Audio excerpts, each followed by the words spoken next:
Do you ever catch yourself thinking, if I just had more leads or another salesperson, or maybe one of those big funnels everyone's talking about, then I'd finally start landing more of the clients I want. But maybe you've already tried some of that. Maybe you've even put money into advertising and after months, you get nothing to show for it. Or maybe you've hired a salesperson who sold himself as this amazing superstar, but is delivering more excuses than sales. I know it's frustrating because you know the work that you do makes a real difference when it's with the right client. Yet the way that you've been told to find this isn't giving you the results that you want. And here's the thing, I'm not going to give you another tactic or another funnel hack. You've already tried that, and you already know that what actually works the most is just more referrals. So I'm going to share with you a shift that flips the whole game for you. And it's a way of landing better clients that's simpler, faster, and completely different than what you've been taught. Here's why you haven't been getting the clients that you really want. And it's not that your work isn't valuable or that your prices are too high. The real problem is that the playbook that you've been told to follow is wrong. Most of the sales advice out there is written for companies that sell widgets or commoditized services. Their profit depends on one thing: volume. Pile on as many leads as possible, close whatever you can, and keep chasing the next sale, no matter how lousy it is. That's the volume game. And in that world, advice like volume solves everything makes sense. For someone like Hermosi, running a massive operation with armies of reps and thousands of leads, it works for him. But here's the difference. You're not building a volume-driven empire. You're building a high-impact firm where every client engagement has real results that you need to deliver. And that requires a completely different playbook, one that pulls you out of the vendor mode and positions you as the strategic growth partner your best clients are actually looking for. Winning better clients isn't about doing more. The best ones aren't saying yes because in their eyes, you haven't given them something worth buying yet. And you can't fix that by chasing harder,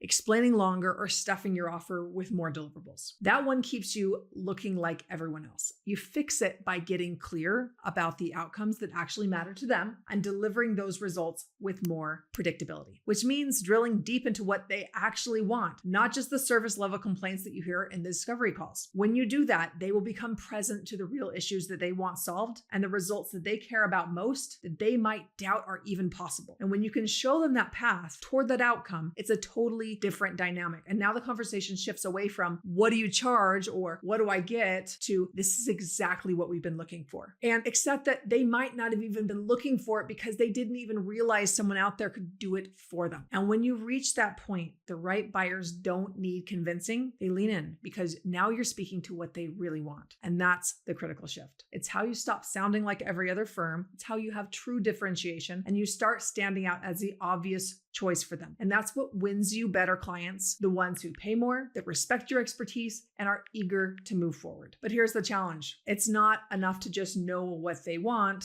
if you don't have enough opportunities in your pipeline. You need a way to be able to start the conversation with the right people and avoid wasting your time with the wrong ones. And it starts by getting clear on two things: who you actually want to work with and what has to be true for you to be able to deliver your best work. So grab a pen, and I'm going to be sharing with you 5 questions that you can write down right now that will help you be able to understand who you can work with under the best conditions, which will allow you to be able to deliver bigger results so you can confidently charge more for your work. So question number 1, what kind of work do you actually want to be doing? Not just what are you willing to take if it comes along, but the kind of work where you know you deliver your best results. 2, what is your minimum fee? Below this line, you won't be able to deliver your minimum results. And this is often where you feel compelled to go over scope or risk delivering inferior work that you're not proud of if you don't have enough of the right fee to be able to do your work. And it can leave you in this trap where you're underpaid and you have to deliver extra stuff for your clients to make them happy. And that road leads to diminished profits. It leads to resentment with your clients and overall unworkability. So it's really critical that you know what is your minimum fee. 3, what needs to already be in place for the client to get the best results from you? Do they need a certain sales close rate? Do they need decisions made in under a week? Do they need a particular team member with bandwidth to do a critical part that makes the process work? Do you need access to the right data or the right systems? Do you need a proven market fit or a clear customer that they're already selling to? You get to determine this list and you hold your clients to it so that you can ensure the best results. Number 4, what is the total budget that they need to succeed? Now, this is not just your fee, but the whole investment across the board, the media, the tools, creative, maybe even internal time. Because here's the truth, your prospects are already doing this math inside of their heads. And if you don't address that elephant in the room, then what's going on is they're running those numbers with a whole lot of uncertainty and you really don't have the ability ability to sit next to them and help them see what it actually is going to take. And it might be a lot less than they think. And until you can actually help them see what the real reward is versus what it's going to take, then they're going to have a hard time really prioritizing this. And this level of uncertainty will stall deals, and it kills many deals oftentimes as well. So pro tip, if you want to be able to make your services a no-brainer, price your fees at 1/5 to 1/10 of the total investment that they need to be able to get the result, be able to get to maximize it. So in other words, you want to have a 5 to 10x ROI. Now, for a lot of firms, this means that they set their fees lower because that's what they need to do to be able to show a good ROI for clients. But here's the thing is that actually can backfire, because if the impact is relatively small, you can show a big ROI, but that ROI might not be worth their effort and their time to even discuss this with you. So instead of looking at competitors and saying, this is what the market's going to bear, which is how a lot of people do pricing, the businesses that we worked with have increased their standards for clients. They raise the bar, they create a new market for themselves. And they've raised the bar, not just in the budget, but how clients need to show up. And I'll tell you what, this is one of our biggest secret weapons when we're working with our clients is